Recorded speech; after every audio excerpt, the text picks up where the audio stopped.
Okay. You folks that just came in, have any of you seen this presentation before? All new? Great. Love it. New audience. And how many of you are running Starlink that just came in? Couple? Yeah, perfect. Okay, good. Yeah, originally when I started this, we did this original version 4 years ago, probably. Yeah, like I said, nobody was using Starlink for business, and most people weren't really sure how to buy it, and stuff like that. So, okay, a couple of things. This is the WebEx room. If I say something you don't like, please feel free to come up afterwards and let's talk about it, or hit the room, right? Definitely appreciate that over hammering me in the review. Okay, so a couple of things. We're gonna catch up on current events here, right? There's actually been a lot of stuff that's happened in the last 2 weeks when it comes to rockets and launch capacity and putting satellites in orbit. So this is me. So this is my 27th year at Cisco, and I've been doing the current. I did early presentations in what became Cisco Live, going back to like 95. And I've been doing this current series for probably 10 or 11 years now. I'm the security architect for Federal for Cisco. And yeah. So this is where I live. So it's of interest to me, the star right there. I live on the Space Coast, and so I see launches all the time, right? I mean, they just can't even keep track of them. Years ago, I was a range network architect on the Eastern Range, so Cape Canaveral and south. And launches were fairly rare, right? Now I can't even keep track. One's going off every other day, it seems like, right? But it does afford me the opportunity to see cool things. Well, that doesn't show up well, does it? That's unimpressive. So there's a cool picture. And then get to see things like this. There we go. This is from my front yard, right? So I see these launches happen all the time. Here's another cool one. Updates. So why are we going to talk about rockets initially? Well, satellites don't lift themselves, right? And if we want to communicate and have high-speed networking, we need big satellites, right? That's fact. So there's a lot riding on Starship, and there was a lot riding on AWS LEO's launch last week, which we'll talk about a little bit here. But, big rockets required to send up big satellites. Big satellites required for high bandwidth communications, right? This is why we're talking about it. So, so yeah, we got to kind of go into this, and we'll go into this in a little bit more detail. So, yeah, not so good. So this is the Blue Origin, and they were going to launch, I think, 42 satellites, right? So not so much now. And this was the, yikes. There's no more launch site, right? We're going to talk about this. There was a lot riding on this, and now they have to pivot potentially into paying SpaceX, right? Because they don't have a backup launch site, right? So all the capacity that they were going to launch themselves kind of burned up. So we'll go into some numbers here. They think $1 to $2 billion in damage and probably 1 to 2 years to reconstruct, right? So that launch capacity is gone, right? Yeah. Yeah, it's pretty crazy. So then we have, this was also, like a week ago, right? This is the big Starship launch, version 3, right? So cool things, this is the inside of the payload bay. This is where they're actually launching the communication satellites from, right? This last satellite was their test satellite. It's a It's a version 2 mini variation. And this is it launching out of the payload bay here. As you can see here. And they turned on this light so that they could see the outside of the spaceship, right? There's a lot riding on this. So of course this, wouldn't be fun without any gratuitous shots in here. And they intended this, to be fair. I mean, Blue Origin did not intend to destroy their launch site. SpaceX did intend to land this in the water, right? And it also made a nice mushroom cloud, right? So yeah, I mean, what's going on here is that this is the payload bay. And so all of these satellites are going to be stacked in this payload bay. They're going to be 50 plus what they call version 2 satellites, which are the large satellites, which they really have not launched any of, right?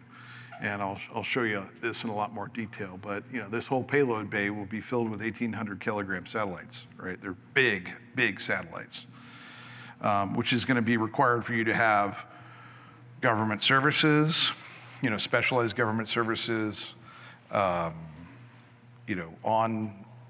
payload hosting, right? These are services that they promised, but this is all predicated on Starship. I was going to show this booster capture just because it's kind of fun and cool. I think everybody's probably seen this, hopefully. But the fact that they can capture a booster like this is, truly amazing. And there go the chopsticks, right? So they close in on the rocket body itself and full capture. It's pretty amazing. I love watching the video. I don't know, I'm a nerd. So, okay, so a couple of things here. This is the stack of the satellites, of course, as they're being prepared, right? Now, we need to talk about the state of the constellation and setting realistic expectations for you, who I assume not home consumers, probably mostly enterprise customers, right?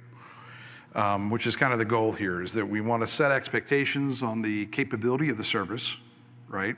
And what you need to do to use it, right, practically, because there's not a lot of enterprise capability built into the service offering. So here's the state of the constellation. So, most of the satellites are version 1.5 satellites.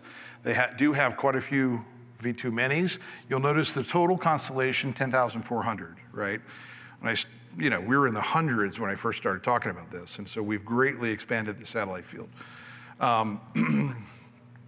So the V2 minis, as you see, there are no V2s. Those are the large satellites that are reliant on Starship being successful, right?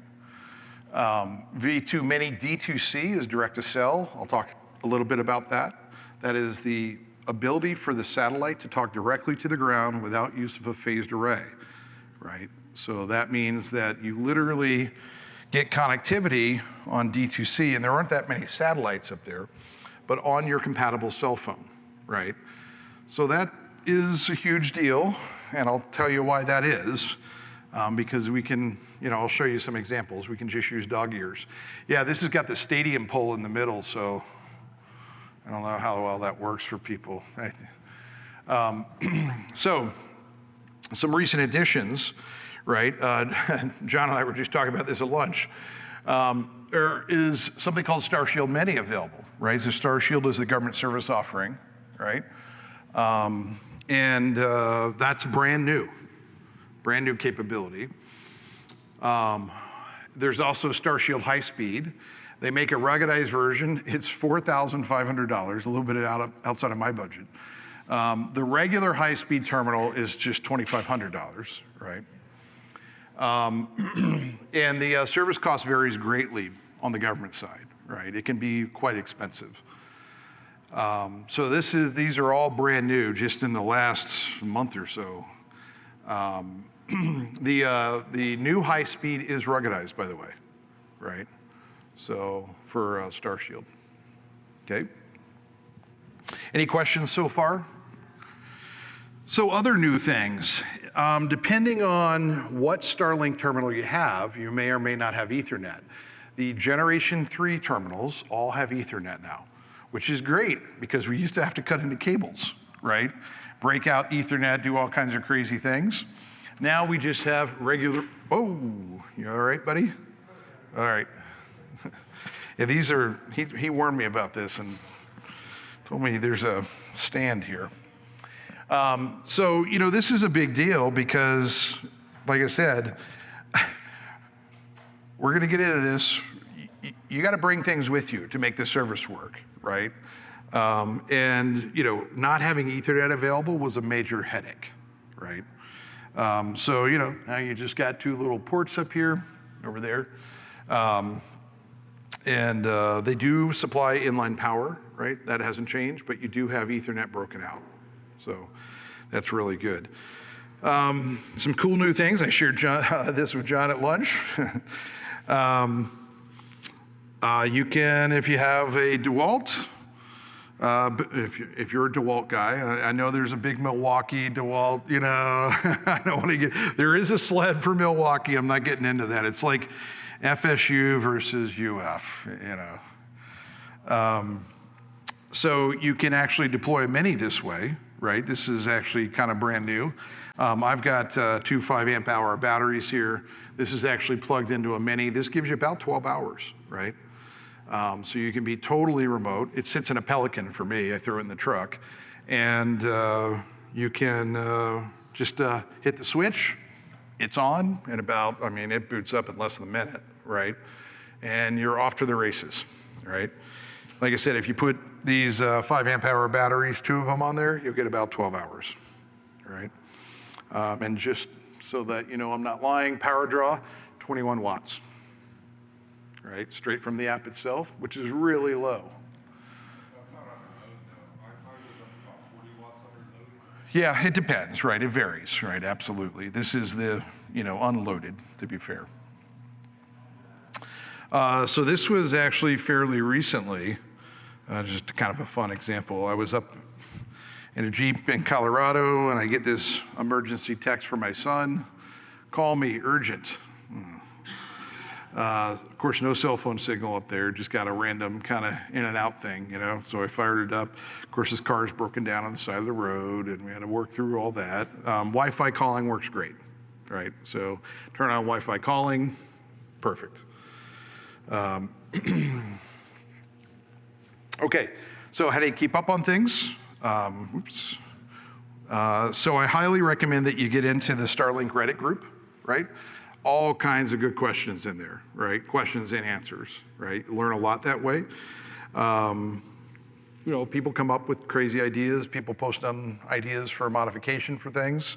So yeah, that's where I get a lot of data from.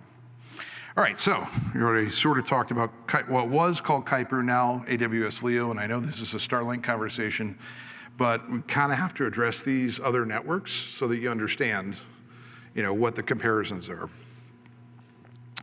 So on orbit, there's about 300 now. I have to update that. They have a total planned of 3,200, right? This was the original launch schedule for deployments, right? And when I pulled this data this week, right, so they're up to 304, right? So 304 versus about 10,000, right? So it's a huge, huge difference. They don't actually consider themselves to be in operational capacity, right? So they are strictly just test right now, right? So you can see some cross-reference and comparison. By the way, it's called Amazon Leo. I don't know whether I mentioned that. It's not Kuiper anymore, right?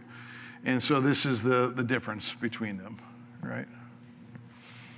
Okay, so we also have to talk about OneWeb, right? So pretty much AWS Leo stalled for right now. We'll see what happens.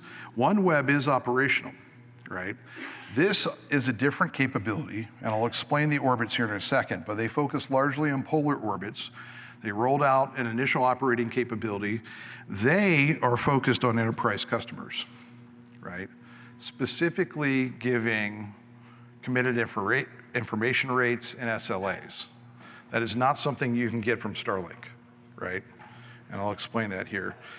They have about 648 satellites, right? They operate in a polar configuration. So they got about 650 total in and 12 planes, and I'll explain how this works here in a second. This is a MEO offer. So the two other offers are LEO, so Starlink, and AWS LEO is a low Earth orbit offer. This is really a medium Earth orbit offer, so higher altitude, right? Okay, guys, feel free to have a seat or stand in the back, right? Okay. Yeah, I know, pull in the way, right? It's like a baseball stadium. Okay, so orbits are orbits, right? You know, launch a satellite, it just does its thing. Well, of course, it doesn't work that way. So we have things called low Earth orbits. We have medium Earth orbits, that's OneWeb.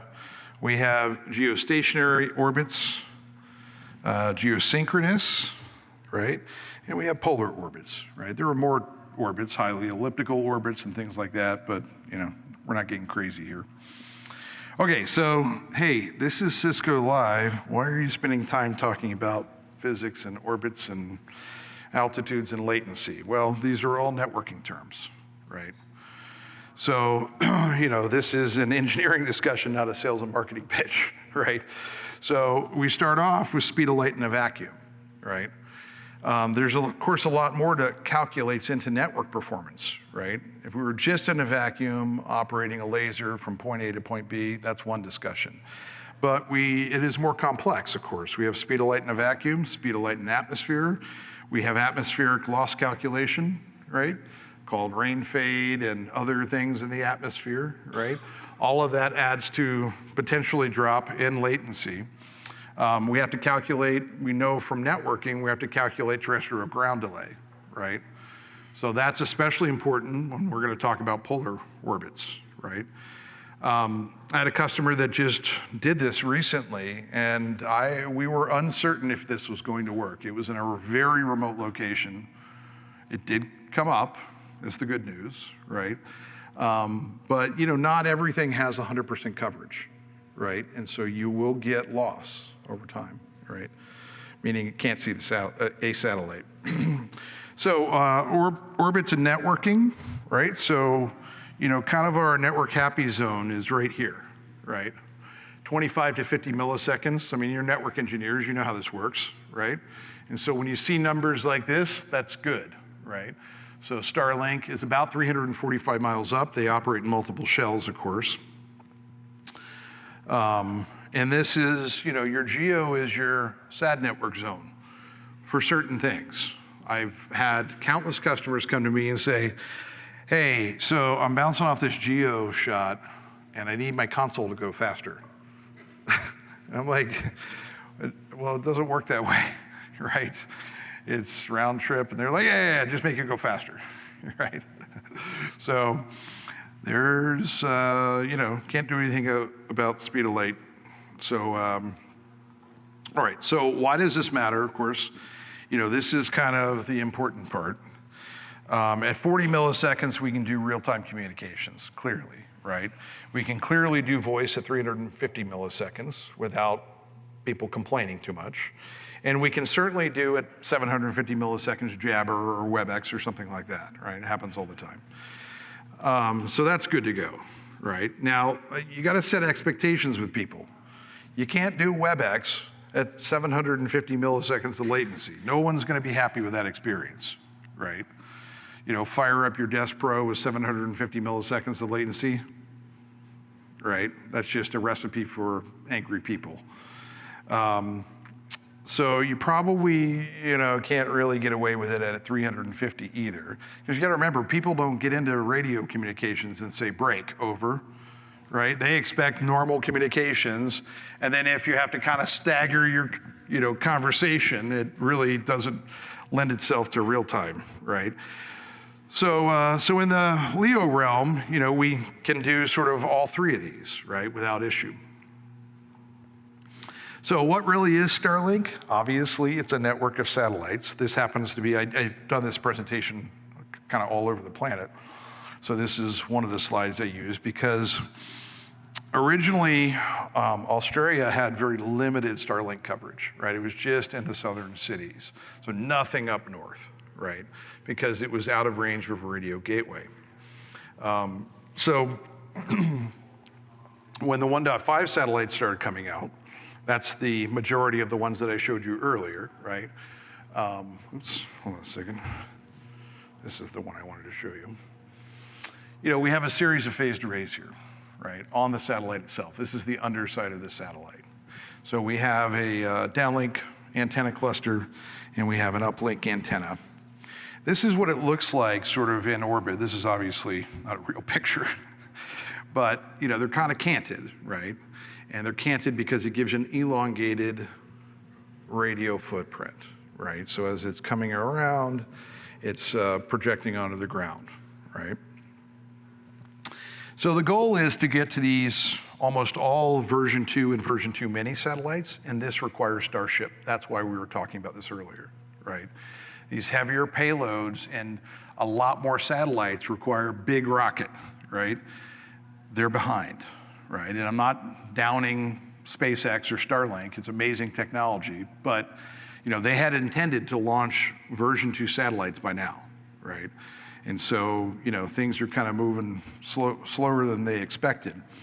The key is, if you see over here, the cost per megabit, right, on this version 2 stack, right? They intend to put 2,000 of these up there, right? They will get projected 170 gigs out of the platform, and the cost per megabit is down to $9 versus 53 now, right? I mean, this is the whole math game. Lots of satellites, very cheap, you know, the launches don't cost them very much. They can throw out tons of bandwidth at one time. That is why Starship is so important, right? So this is, oops, sorry, back one. So this is what the version 2 is gonna look like. Way more antenna capacity, right? And they intend to spit about 50 of them out at a time. Okay, some observations of the Starlink network. If you're not familiar with this, right, there is carrier-grade NAT involved. Does everybody know what CGNAT is? Ever heard of that before? Right? So this is their big fat router that sits on the edge of the internet, right, and does network address translation for all the network traffic going out to the internet, right? That is the commercial residential service that they provide, right? So everything is being netted going out. So they've gotten better about this. You know, originally they would push out changes and just reboot people's terminals, right? I had an early talk with them and I was like, not only is it annoying for me personally, but I said the government will never tolerate this, right? If you plan to sell to the government, you can't just start rebooting terminals. And originally it was very much like a startup operation when we had discussions with them. They're like, what's the big deal? It'll come back up in a couple of minutes. I'm like, well, that's fantastic if you're on a phone call, right? And so now they've made modifications and you can basically tell it to delay the software update. You know, software updates come in over the air. So yeah, I mean, you know, that's a big deal.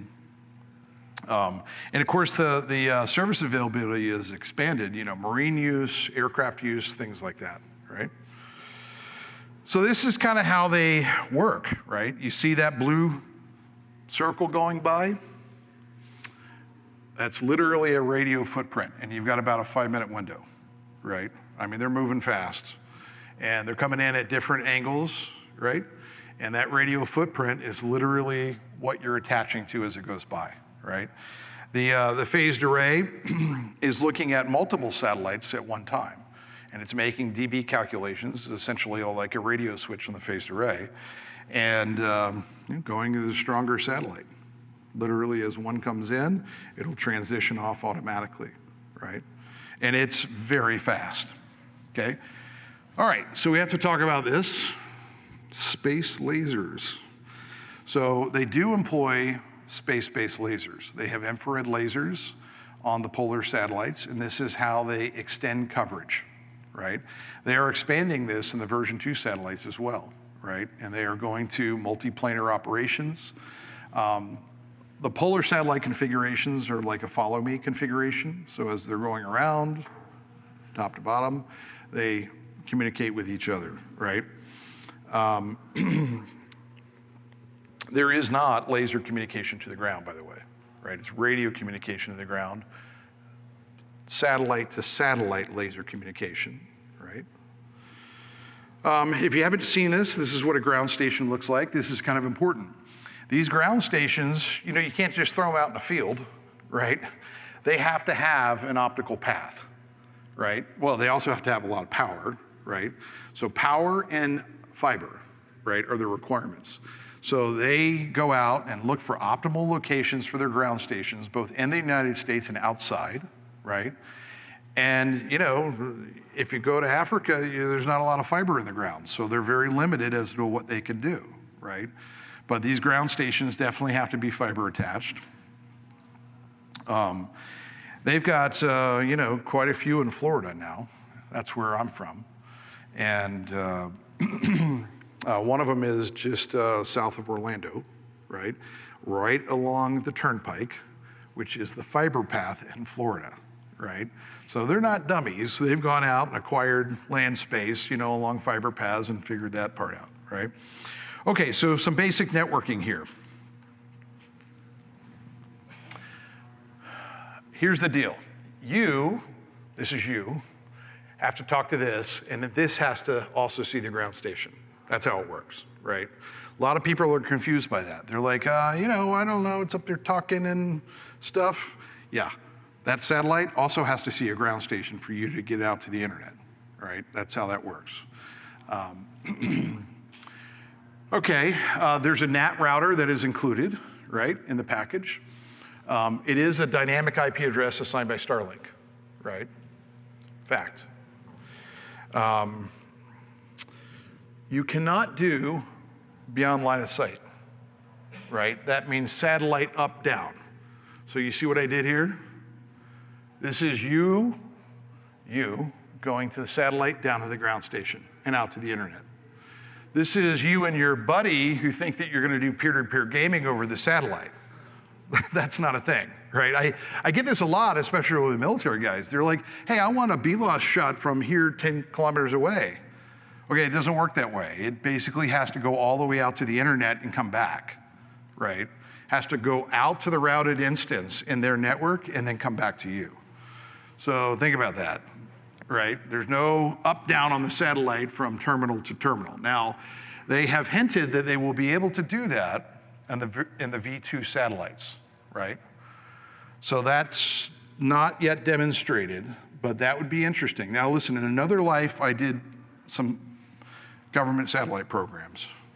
There was a program called TSAT, and we scoped out what it would take to do packet switching on the actual radio switch itself, and that's what would be required. Between the spot beams for beyond line of sight, you will have to have a packet switch, right, so that you can switch between spot beams, right? Right now, it is just a bent pipe service, right? It goes up, comes down to a ground station. Make sense? Okay, so how does this work? Like I said, I do this presentation in lots of different geographies. There are radio gateways spread out all over the place. So here, what you see is radio gateways, maybe a little hard to see up here, but radio gateways in Lithuania and Poland, but the internet gateways are in Frankfurt and London, right? They're two different things, right? You have to be within range of the radio footprint for Poland, but Poland exits the internet in Frankfurt. Does that make sense? Right. So again, terrestrial ground delay, right? So how does this work, for example, in Ukraine? Boy, is that hard to see? I can't really see that. I don't know. Let me back up here. Might be easier. Can we lower the lights? I don't know the answer to that question. Tony says no. Okay, all right, well, we're gonna have to suck it up and I'll point at things, right? This is easier. All right, so how's it work in Ukraine? I talked about that radio footprint in Lithuania, right?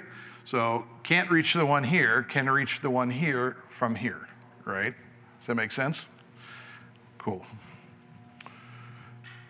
So, the other thing is that everybody thinks, oh, well, it's a satellite, it covers the entire Earth, so I can use it anywhere. That is not true, right? Especially if you're planning this for enterprise deployments, you have to be very specific. like any company, they have to register as an ISP in that country, right? So the first place that they set up was Nigeria in Africa, in the continent of Africa, right? They have to both get frequency landing rights and they have to register as an ISP, right? Not every country wants it, right? And North Korea, not a big fan of Starlink, right? Probably never gonna get landing rights, frequency landing rights, or ISP rights in that country, right? So what they've done is very specifically targeted certain countries, right? Obviously the United States and Europe.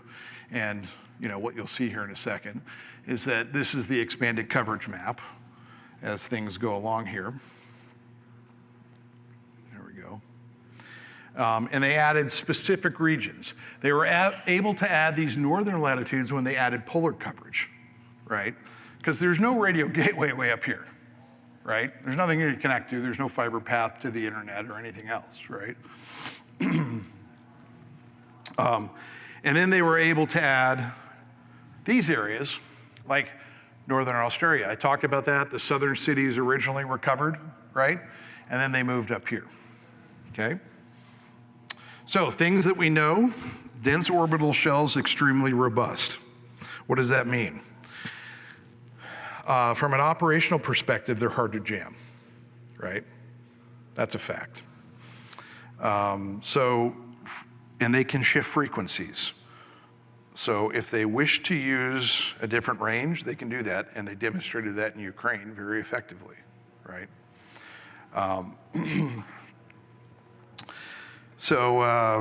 Okay.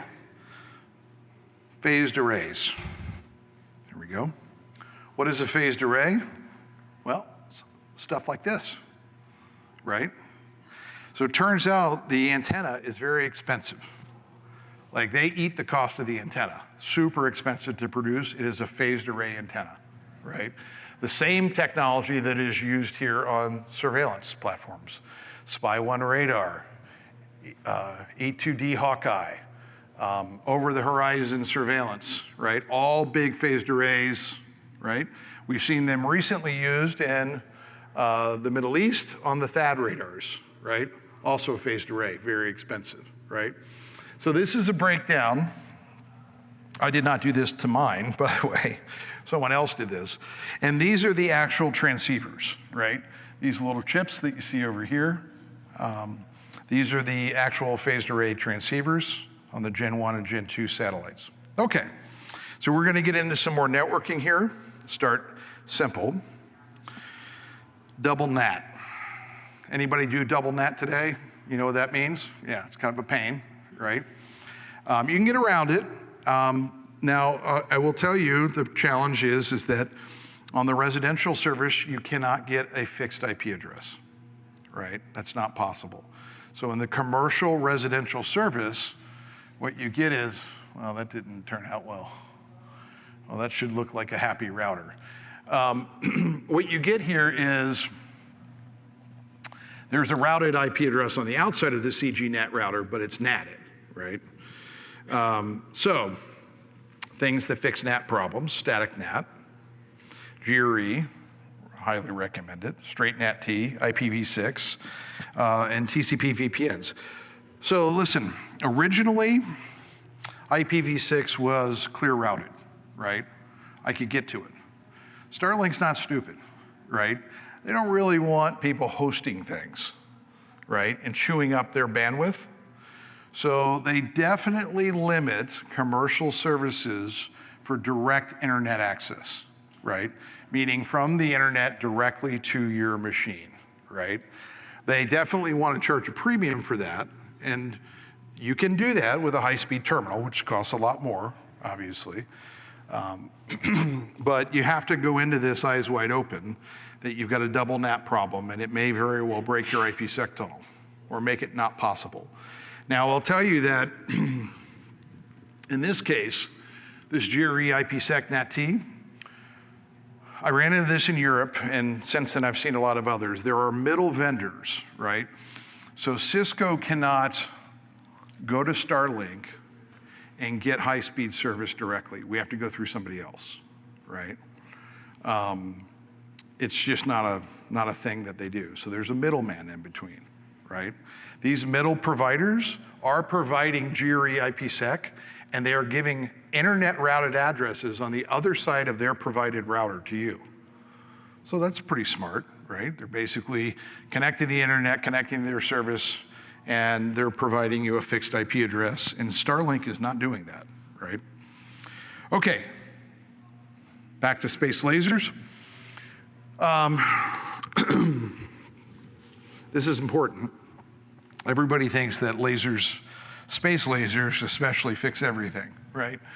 So all Starlink satellites have lasers. Not true. Few do, right?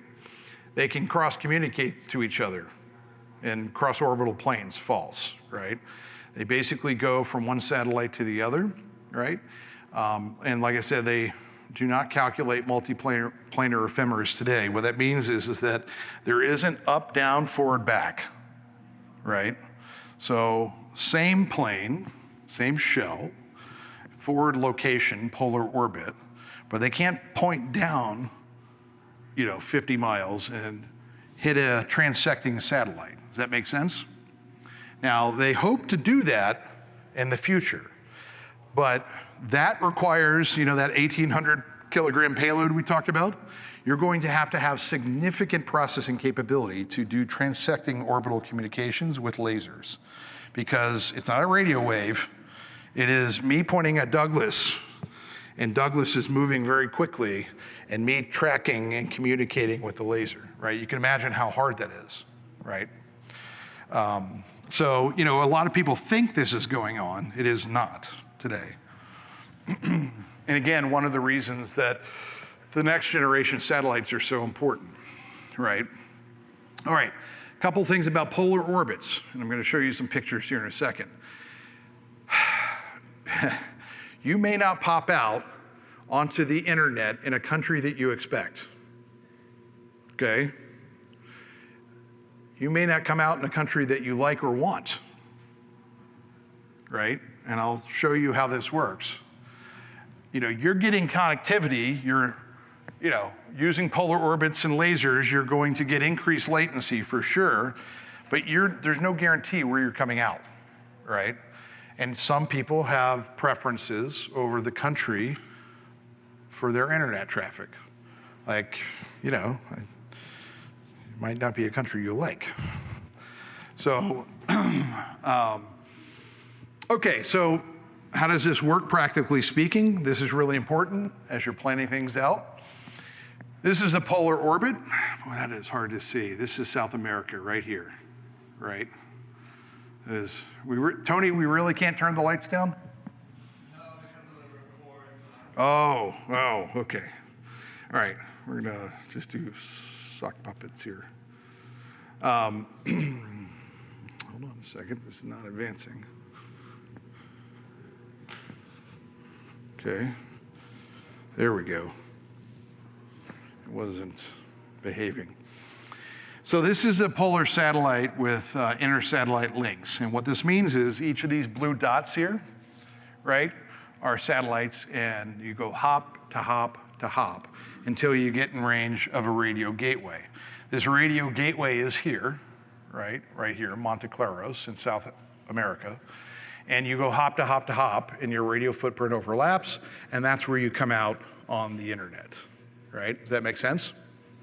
So this is especially important if, say, you're in the middle of the Atlantic Ocean and you want this to work, right? One, the ephemeris for these satellites is published. People know where the satellites are, right? People know what the optical delay characteristics are between satellites. They understand the radio propagation delay. And stick with me here for a second. They can do math and back up and say, the communicating asset is here.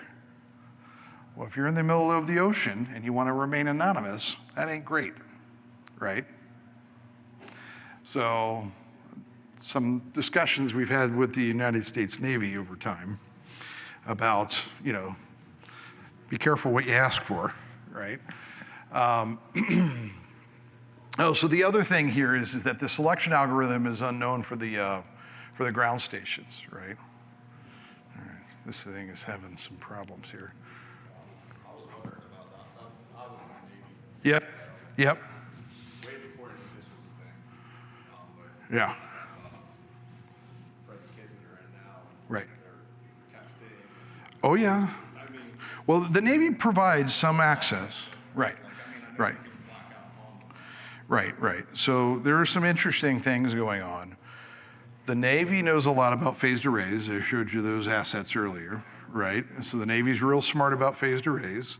They are building LEO phased arrays for the ships. You know, they're not buying Starlink from Home Depot, sticking it on a boat, and you know it'll last about half a day, right? So they are building their own phased arrays for communications with LEO networks, right? Which you would expect, so that they will have very finite control, right? So. I don't think my clicker's working from back there. All right, so setting expectations, right? You're an enterprise customer. You have certain expectations of service, right? Okay, this is really important. You like customer service. You want a phone number to call, right? All right, this is killing my joke time. You like an email address and you want an SE, like, you know, you're an enterprise customer, you know Cisco, you want to have an SE to talk to because you're an enterprise customer, right? You want security transparency over WAN operations. You want to control your path to the internet, right? Those are not things that you get with Starlink, right? If you are government in a very limited set, you could potentially get some of these things from StarShield, but as a commercial customer, you cannot, right? They don't provide this. In fact, the feedback, you have to hit down twice on their webpage, and it pops up with a form, right? Now, they are reasonably good about getting back to you, right? Originally, they'd never get back to you. But that is the extent, and so you have to factor that. You think you're gonna go buy one on the internet, I'm gonna set this up for my backup link, right? This is gonna be my backup communications for my site, and you have problems. Well, who are you gonna call? You can't call them. They don't, you know, they just sold you, they're Comcast in the sky, right? So this is really important because I've heard people say this. Hey, yeah, I'm gonna put my backups over this. Like, well, okay. You know, are you gonna get a high-speed terminal? No. We're not gonna pay for that, right? We're just gonna get a regular terminal and, you know, okay, you know, just be prepared, right? That's not what people normally do. This is why I contrasted OneWeb earlier. If you want something like a committed information rate, you can get that. Of course, you're gonna have to pay for it, but you can get it from a satellite provider, right? So, okay, so we are here to talk about security. This is the sum total of security that you get with Starlink. That's it, right? And it's not even URL filtering on the device, it's all cloud-based, right? So, surprise, you gotta bring your own security, right? They are not providing you any security. The Starlink router, you know, the Wi-Fi router that you get in the commercial offering, these are all the ports that are open on it, right? And they do this for specific reasons. The app needs to talk to the router, right? But, you know, it is by no means a security device. It is not a firewall, right? It is there as a very inexpensive Wi-Fi NAT device, right? So don't think that you have some security protection with it. You do not, right? Especially not enterprise customers. Yeah, more ports that are open, right? So we talked about carrier grade NAT. So things that work, NAT encapsulation, so NAT-T obviously works, right? TLS VPNs work, no problem. So any connect can come up, no issues there. Things that don't work, native IPsec without encapsulation because it is being double natted, right? So you think you're gonna stand up your enterprise network over this, not on, you know, just straight commercial service, right? Maybe with high-speed service, with a fixed IP, okay? So again, security today, there is no security, but you do have to implement something over here, right? As a normal enterprise customer. Okay, so what does this actually look like? Well, it's not terribly complicated. You do this stuff all the time, right? What you're doing is making a decision not to use this, probably. You're going to use some enterprise Wi-Fi that has power over Ethernet. You're going to implement a firewall. This is the Ethernet interface, right, to Starlink. And you're going to get an outside DHCP address on the outside interface to the firewall. And then you're probably going to place this into what's called bypass mode, which basically bridges the interface, right? Now, this can go either way. I recommend this for enterprise deployments. Me personally, I do leave the Wi-Fi open on this and I don't put it in bridge mode because I want to use it for diagnostics. So if you have an articulated Gen 2 dish, you have to use the app to stow the dish. If you can't get access to the router to do that, then that's a problem, right? So it tends to be easier for diagnostic purposes. I do not recommend that you use the built-in Wi-Fi on that router though, right? And that's not just so I can sell a cheap access point here, right? Usually you want to have a managed access point tied into a PoE port on a firewall or a security device, right? Boy, this clicker is, you were right, Tony, about this clicker. It likes to be close. Okay, so a couple of things here. So what I recommend in this type of deployment is a transparent inline pair. So you can put even a layer 3 router / Wi-Fi device here. In this case, either a Meraki or a Cisco AP as an example. And you can use a transparent inline pair, and this will get an IP address from Starlink, right? This is supported today.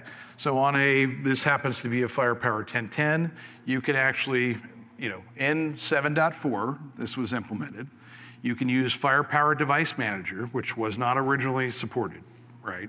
So prior to this, you had to have FMC, yada, yada, yada, right?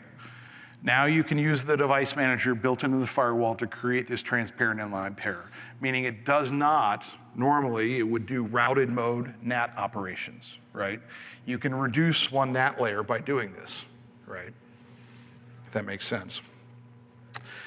Okay, so what type of deployments? MX, Meraki MX, MR series, Z3 series.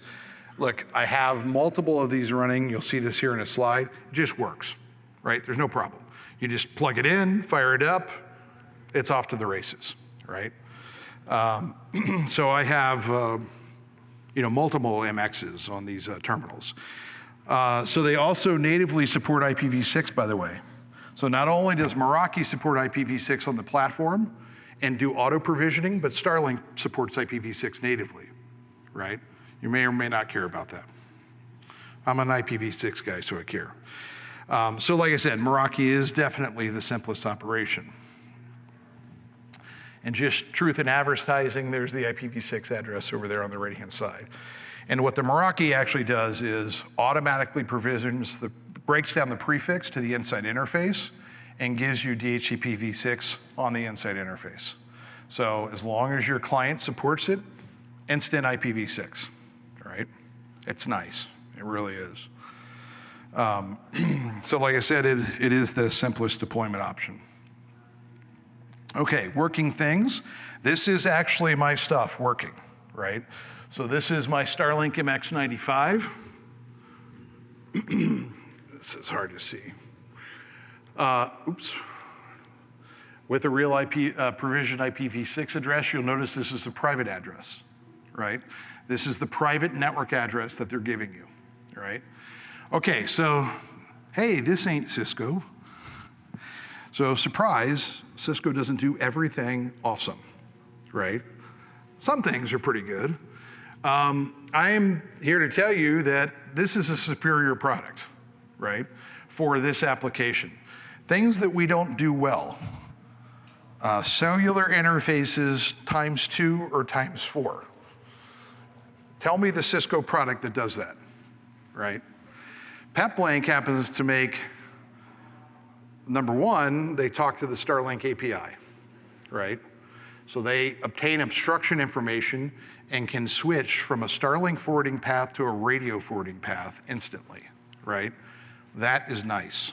So they get informed by the array that there's a blockage for whatever reason, right? Could be a rain blockage, could be a tree, could be whatever, right? It will switch paths. It will switch paths to multiple radio interfaces, right? So you see these radio interfaces here. Starlink is priority. I have, in this case, Verizon. What do I have here? Oh, and WAN Wi-Fi, right? These are all interfaces that can come up. I have T-Mobile as a backup, right? Cisco products do one radio, generally speaking. This will do 4 SIMs, 2 radios, or 4 radios, right? So if you're really serious about building kits and edge capability, it's probably a pretty good product to look at. I wish we would actually buy them. You know, not kidding, right? I've begged people to do that. So I talked about the API lookup. So the Starlink interface is operational. That's the WAN connection, and it does a API lookup to the router itself. Okay. Okay. And that's my public IP address. Okay, so small things working. Laptop, truck. I'm not gonna go through the video on this. We'll just explain this a little bit. You know, I'm not making this stuff up. You know, it's fine to put pictures up there, meaning stencils. But this is actually, you know, Firepower Device Manager if you're not familiar with it. So I'm actually in on the management port here. This is my laptop, and this is the Starlink Mini here, right? So all of this completely functional, running off of a power bank here. This was like version 1 of this setup that I did. There are power calculations that I have available as well. On this small Blue Eddy, you know, it's about, call it like 4 to 5 hours, something like that. You know, depending on load, right? Look, if you're running 20 YouTube streams all at 4K, right? It's, you know, it's a different story, right? Does anybody have any questions so far? Okay, so bigger things that are working. So this is a high-speed terminal, right? This happens to be my high-speed terminal. This is what you get. You get the terminal, you get cable, and that's it. There's no router. By the way, there are no instructions either, right? They basically, you know, the instruction is like a piece of cardboard that has some pictures on it, and it says, you know, cable to array, and that's it. So if you're expecting a router or something else, you're not getting that, right? So the assumption here is that you're an enterprise customer. You probably have a plan for what we talked about, right? And by the way, if you're putting it up on a mast, it's a 2-man job. It's heavy, right? So don't try to do it by yourself. I would not recommend that, right? It's awkward because it's, you know. You know, on the high-speed array, and this is the single cable connection, by the way, right here, right? You know, nominally they say that you'll get 500 megs down. Realistically, I get about 300, right? So pretty good performance, you know, not bad. The cost of this is $2,500 each, right? And again, if you're a company, you are going to be going through a middleman. Cisco uses a company called Speedcast. There are others, many others, right? But you basically have to get into a PO relationship with that company, right? And they provide a portal, so I can see all of our Starlink high-speed terminals that are deployed, but it is the Speedcast portal, not Starlink. There is no app for the high-speed terminals. So if you plan to use this for enterprise applications, and you're like, oh, I do Starlink at home, you know, I just pull up with my phone. No worky, right? It's an enterprise, really, truly enterprise. No router available, no Wi-Fi on this dish, right? So you have to kind of calculate this. And again, The performance information goes through the middleman company portal, right? Okay, so high performance array, what does this look like? Again, you're just using a firewall to go out to the internet. That's it. I mean, it's laptop, high-speed device, and array. That's it. All right, really straightforward. All right, so other things you can use, right? If you're deploying a lot of these, and your plan is you got 50 or 100 of these, and you have to manage firewalls, because again, we are deploying 50 or 100 firewalls, right? Workstation here, firewall here, how am I gonna manage those, right? I recommend that you consider cloud control, right? This is also known as CDFMC. It's got different names. I think the current one is just cloud control. So that's what we were told before we got here. So what does this look like? I have my own instance, right? This is what the interface looks like. Allows you to manage lots of network devices in this case. It's a little hard to see, but this is my Florida Starlink high-speed 1010, right? This allows you to, all the firewalls that are deployed on Starlink will report up to the cloud, up to CDFMC, and allow you to both manage and push policy down to them, right? It is definitely the way to go, right? There's no ability for you to run ASDM and get to this thing, right? So it basically has to be an up model connectivity and have policy pushed down to it. So this includes event logging. Like, a home user doesn't really care much about event logging, but an enterprise user does, right? Especially the security guys. They want to see the security events. They all go up to the cloud as well, of course.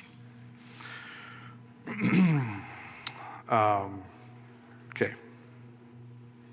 This is a real policy. This is why I put these slides up here. This is not fake. This is real. So it should be obvious, but I was doing this while I was at 32,000 feet over Texas, right?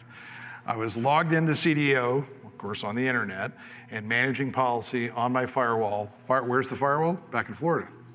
I'm on a plane using satellite internet, not Starlink, right? To connect into CDO and manage the firewall back all the way in Florida. So really easy to do. Okay, so deployment considerations. You want quality of service. Well, again, this is an internet service. You get a lot of QoS on the internet these days? No. So they basically have two classes of service. They have a priority or premium class, and then they have scavenger class, best effort, right? So the residential users, you can pay for premium, right? It's by amount of data, right, which they meter, right? And it can get very expensive. We screwed up initially and did what was called priority renew. And this is really important because if you get a high-speed terminal and you want to roll this out for your network and you want a lot of priority service, they really charge you for it, right? You want to get careful. Like our first bill, I think, was like $1,500 per terminal for the month because we ran out of priority data because what are we Cisco people doing? Oh, I'm on high-speed or a high-definition video, right? Tons of data, right? You cannot differentiate data in their service, right? So it's just all priority, essentially. And you will just eat it up, and then if you click auto-renew, they'll renew, and you'll eat up that, and then you'll renew and eat up that, right? And it goes in chunks, right? And it can get really expensive, right? So you need to know that going into this, right? It'll be like your first Amazon bill, right? You're like, oh my God, we ran 50 machines and our bill's $10,000, which of course has happened many, many times. So, there's no ability to do this, right?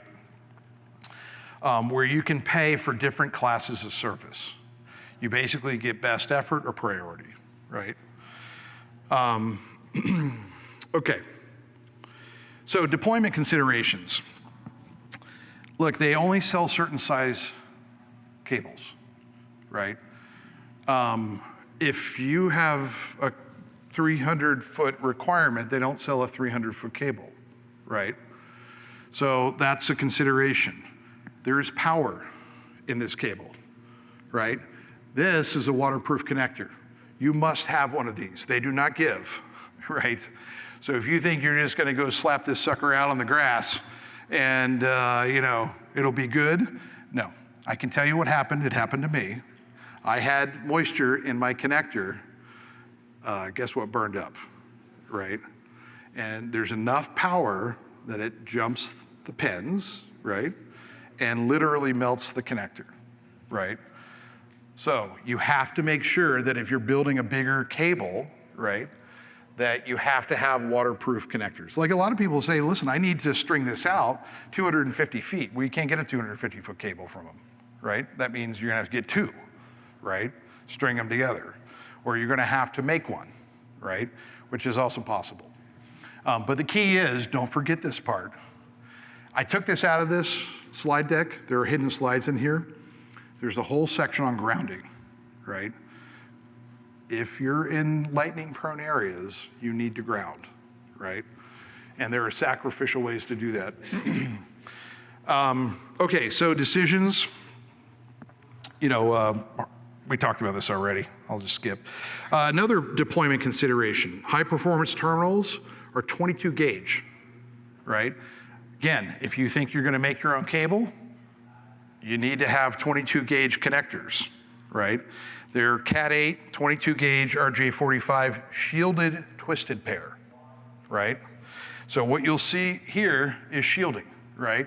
And you have to actually ground this.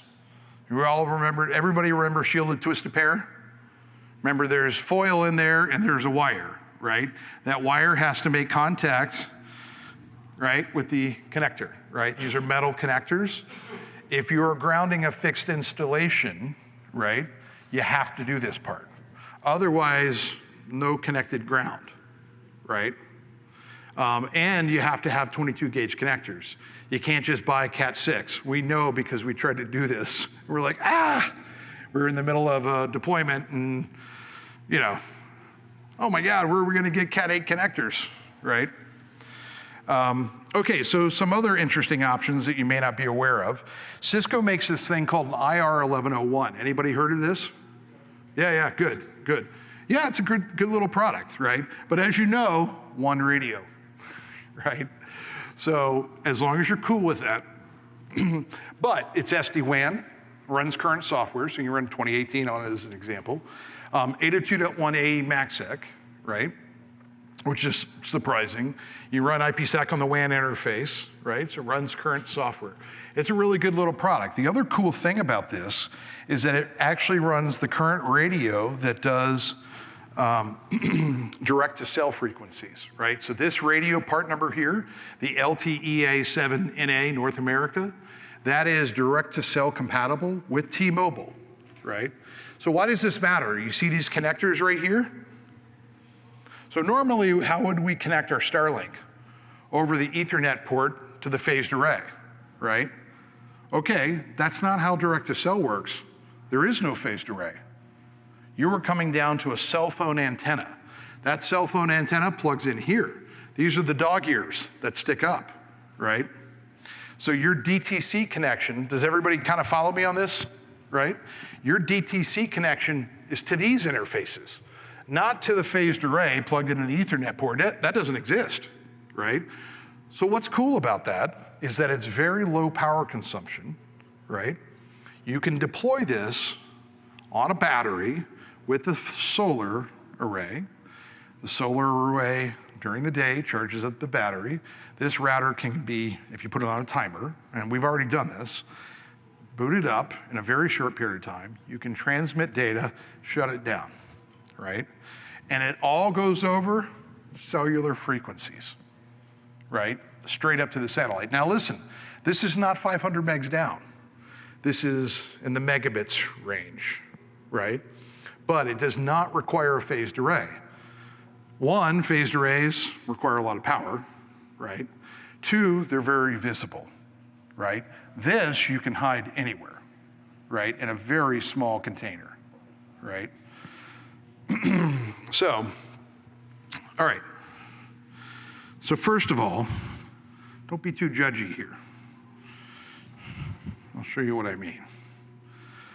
This is one of my setups. So these things run. So this is a 1101 with the power. So by the way, the 1101 does DC power, right? So this is my actual connectivity. These are my cellular leads. This is the DC power converter here. So it's AC in, DC out into here, into this DC block right here. This happens to connect into a micro switch, right? So, you know, we still have these around. You can find them on eBay and stuff like that. That's the Gig E to my Catalyst. That's my pluggable radio. There you go. And also supports an SFP, which is nice, right? So this is actually working, and Starlink actually, you know, plugs in here. There you go. That's the Starlink connection. So this is how it practically works. This is the micro switch connectivity. Not anything special here, right? I actually have an MX95 and an MR. That's the access point, and a PEP link, right? All right, what can you do to secure your 1101, right? This is about security. We want mobile or small form factor things that do security. You can use a firewall, we already talked about. CDFMC, we talked about. These are built-in capabilities on the 1101. So the 1101 actually has a web server. Do not put that on the internet. Okay, everybody agree, right? No internet access. So there's a built-in firewall, obviously. We have Umbrella integration as well. You can create zone-based firewalls, right? You can do zone-based firewalls in iOS XE. You can include the cellular interface as the outside interface, right, as one of the zones. So a lot of people don't know that. I don't want to block anyone's view here. Yeah, all right, there you go. Next one. So the cellular interfaces actually show up. You can configure them, right? Essentially like an access point. And this is actually the Umbrella integration here, right? Everybody know what Umbrella is, by the way? Heard of it before? So DNS security, right? So significantly more than what, you know, Starlink is providing as a default in their application. All right, so Starlink can be the primary link using a phased array, and we can use LTE as backup is the point here, right? So in that configuration, I can use, you know, regular Starlink. If you don't like PepLink and you want to just deploy a Cisco product, which is great too, right? You can do this, but the caveat is you're not getting more than one radio, right? That router supports a single radio interface. That's it, right? So if you want to have T-Mobile and Verizon or AT&T, that's not the solution, right? Okay? All right, so we talked a little bit about direct-to-cell already. This is how this works, right? I told you about those interfaces. This is the actual Starlink diagram itself. This is basically an unmodified cell phone, right? Now, listen, this doesn't work for everybody. They have a partnership in place with T-Mobile, right? Why does that matter? Because they're using T-Mobile frequencies on the satellite down to the ground, right? It's not a free-for-all, right? They're not making up their own, you know, grabbing whatever frequencies they want. They got to go to somebody that's licensed for that country that has frequency landing rights, right? That's how that works. So the goal is for you to get essentially medium quality voice, not a lot of data, right? So like I said, the contract is with T-Mobile. It's pretty easy to sign up. I've already done it. You know, we did it as a test, right? I have an AT&T cell phone. Operates in cellular frequencies 1.6 to 2.7. No phased array, we talked about that. There aren't 38 satellites, there are 350 now.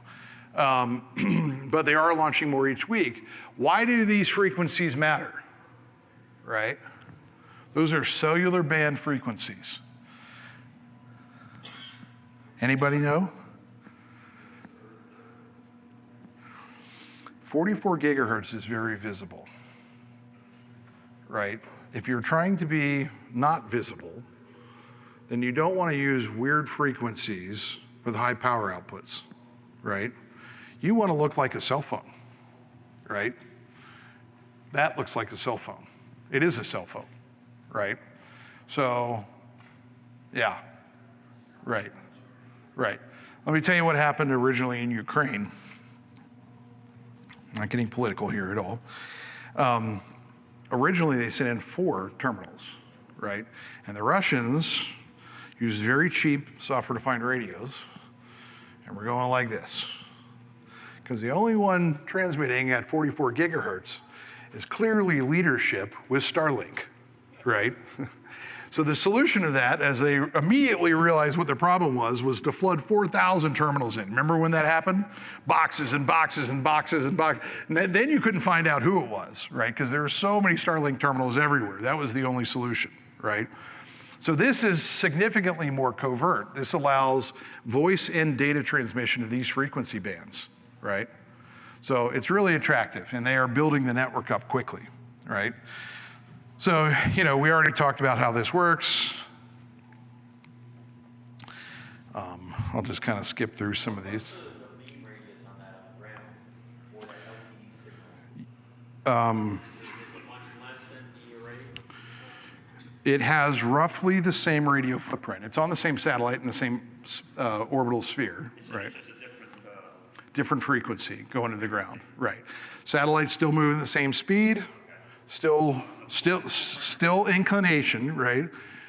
Just different frequency that they're using, right? So, and the other thing is that, and it's a little tricky, we do see some disconnect, right? Because you gotta remember, a phased array is tracking multiple satellites essentially, right? So it's just sitting here like this, and it sees multiple radio paths, right? So it's tracking dB per beam, right? On an antenna like that, it's omnidirectional, right? It's essentially connected to a satellite, right? And so, not totally perfect for enterprise data applications, right? Do you find it usable at all? I mean, on my phone, it's not. Yeah, I mean, it's very basic. We did basic data transmission tests. So there is some medium quality voice. I was being kind, right? Really? That's interesting. And we did data transfer because we wanted to see how much data we could transfer in a short period of time. And it's in the megabit range, right? So it has to be small bursty type applications like remote sensors, right? That's what we were going for. And it really has to be within the radio transition footprint timing, right? Because again, you don't have a phased array to lock onto. You literally would just switch to the next satellite. Well, that is a significant change, right? So yeah. You have T-Mobile? Yes. Yeah. So, okay, so I'll just skip through this. We already talked about this. It's just fancy space laser stuff. So this is what we were trying to go for. We were fairly successful. So like forestry, remote sensors in rivers, things like that, where it spools up a little bit of data. We're not talking imagery or anything like that. A lot of data can transmit in a short period of time, meaning ASCII-based data. Works pretty well. And you can literally put it out on a battery in a solar array out in a totally distant location and get data out of it. That has been tested and that actually works, right? Okay. Some austere deployment options. Okay, these are good ones. I like the tire. Tire's nice, right? Rocks are on the roof are always a good option, right? I I thought this guy was inventive. You know, he took the 2x4, put some bricks on it, and strung it through the middle of the stand, right? So, yeah. Okay, so if you do this, you can't blame me.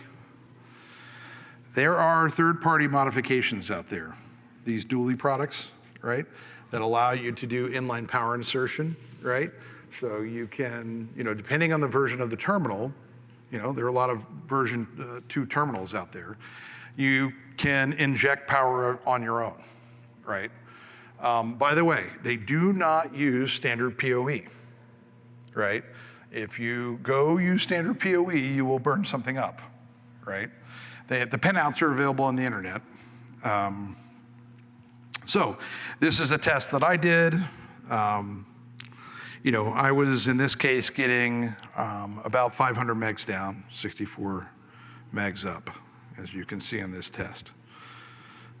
I upgraded the battery, right?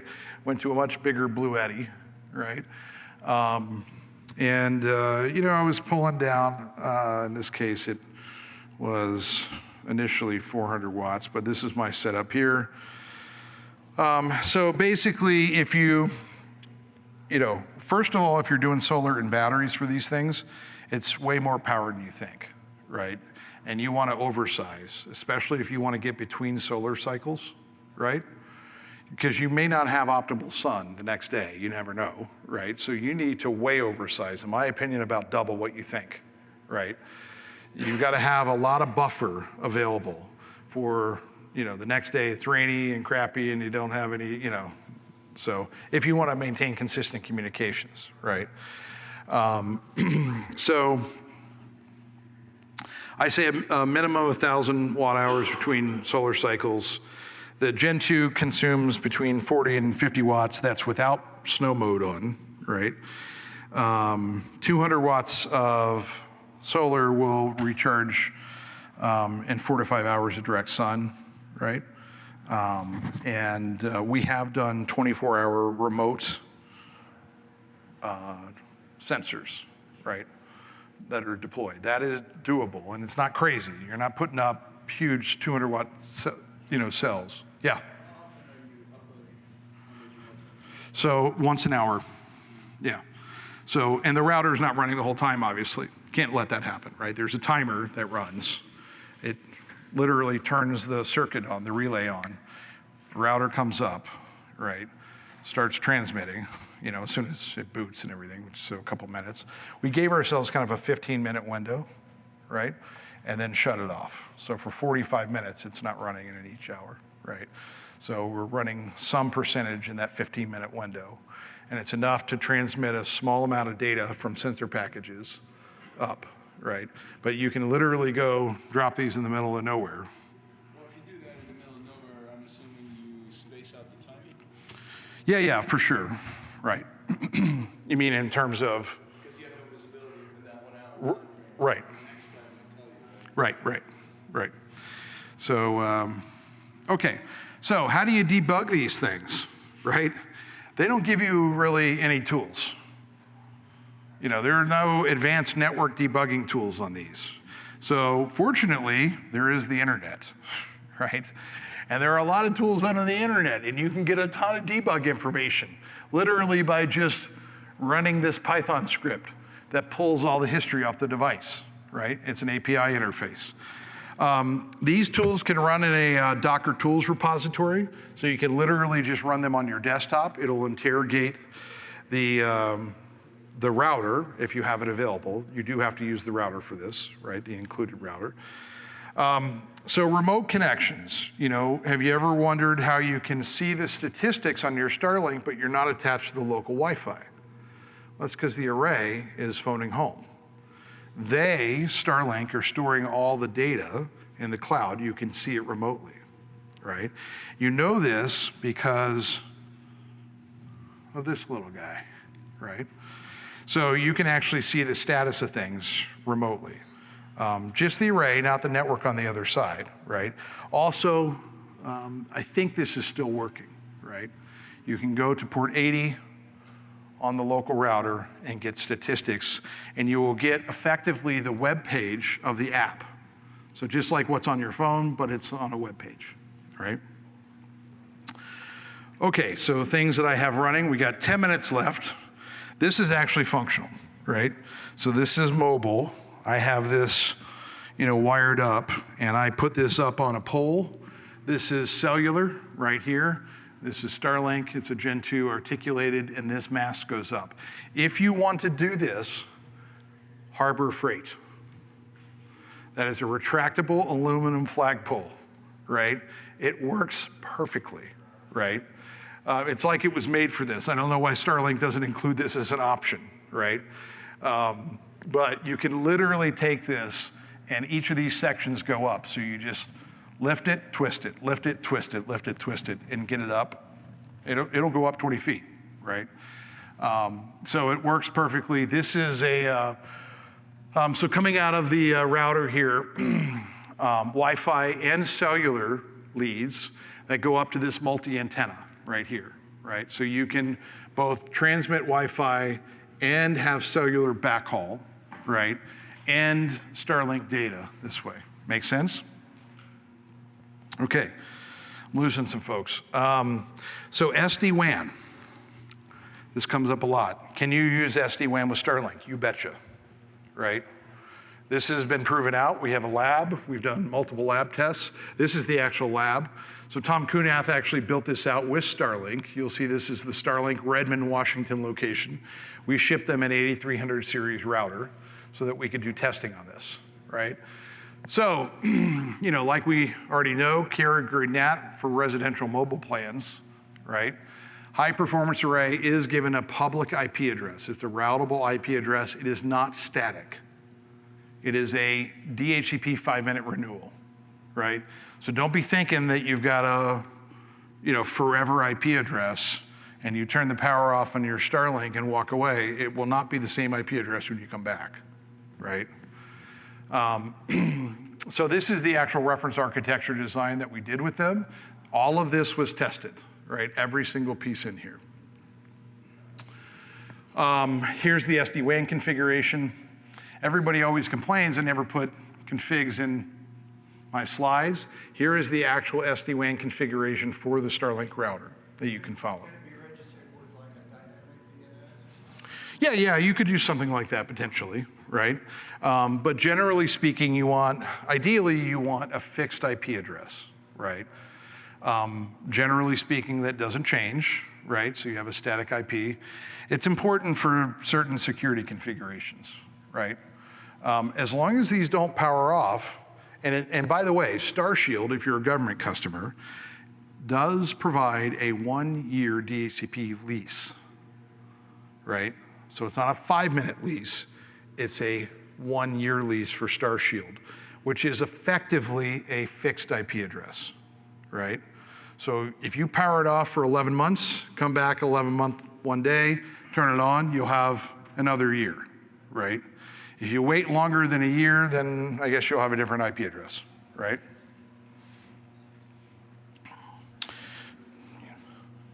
See something that concerns you, Jen? So here's the crypto config. It's just standard iOS crypto for the most part. There are some optimizations here. So here's one of the problems. OMP is very chatty. If you know what SD-WAN is, OMP is the control plane protocol, right? It's very chatty. Now think about how Starlink thinks of this, right?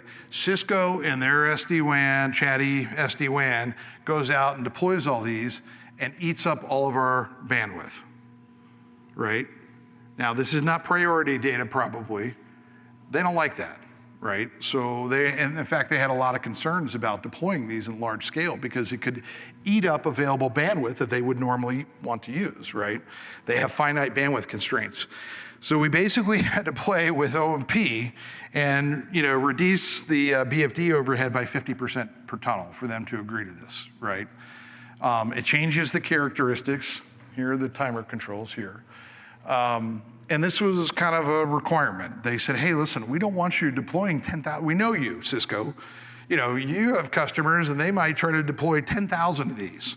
We have concerns. Now, there's not really anything we can practically do to force you to do this, right? But for them to get behind a reference design, they wanted to tune down OMP essentially and reduce the overhead on a per terminal basis, which I can understand if I were them, because that's a lot of usable bandwidth, right? That would be chewed up. And they don't have, kind of an enterprise class service cost, right? Okay, so highest probability. So if you're deploying this type of solution, generally speaking, you want reliable uptime, right? So how does that happen?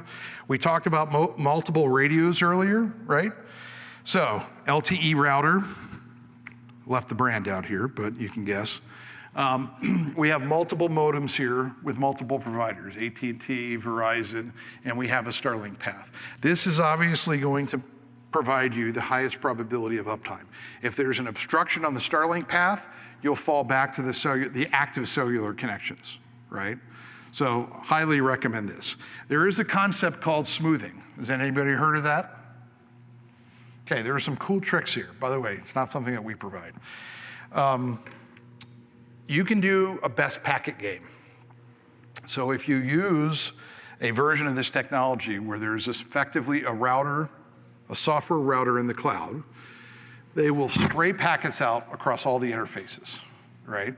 So in this case, it could be WAN, Wi-Fi, modem 1, modem 2, and Starlink. And whoever gets there first, they accept and discard the rest, right? So you use available bandwidth across all interfaces. It's a pretty cool concept. Works really well if your wife wants to watch Netflix and you have very poor Starlink coverage, right? You turn on WAN smoothing, it's amazing how well it works. It's called Speed Fusion. It's something that Cisco could do. We just, tell me the offer for the CSR 1kV or C8 kV in the cloud from Cisco. That doesn't exist. So here's a pro tip. If you're gonna do this stuff, I highly recommend getting Mint Mobile Unlimited. It is by far, and I've researched all this, it is the cheapest option, right? By far. I have that in my 1100 right now. So it's just 20 bucks a month, right? It's really, and they're like unlimited. And it is really good, it just auto renews, right? I'm gonna get you out of here 2 minutes and 30 seconds early. This is what happens when Starlink goes down. It is amazing how people freak out in the forums. They're like, oh my God, there's an outage, right? I get it if that's your only communication, it's really important, but little house on the prairie. All right, so, if you enjoyed this presentation, I definitely would recommend that you put 5 stars down. That's a shameless plug. If you're angry at me for any reason, please come up and talk to me, right? That's the end of the presentation. 2 minutes and 19 seconds. So there you go. Thank you very much.